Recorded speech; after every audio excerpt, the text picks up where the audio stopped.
Ang mabuting balita ng Panginoon ayon kay San Juan. Nung panahong iyon, sinabi ni Jesus sa mga tao, "Ako ang pagkaing nagbibigay buhay na bumaba mula sa langit. Mabubuhay magpakailanman ang sinumang kumain nito. At ang pagkaing ibibigay ko sa ikabubuhay ng sanlibutan ay ang aking laman."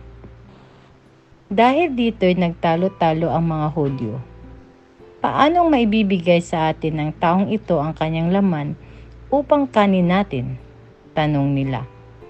Kaya't sinabi ni Jesus, "Tandaan ninyo, malibang kanin ninyo ang laman ng anak ng tao at inumin ang kanyang dugo, hindi kayo magkakaroon ng buhay.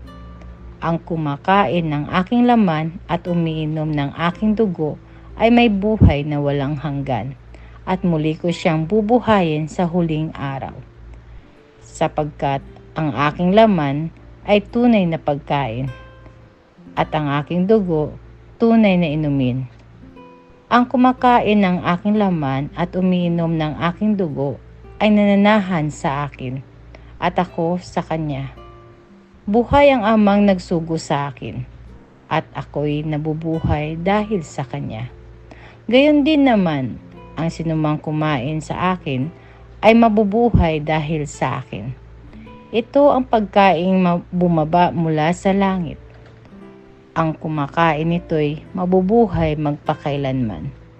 Hindi ito katulad ng kinain ng inyong mga magulang sa ilang. Namatay sila, bagamat kumain niyon. Ang mabuting balita ng Panginoon.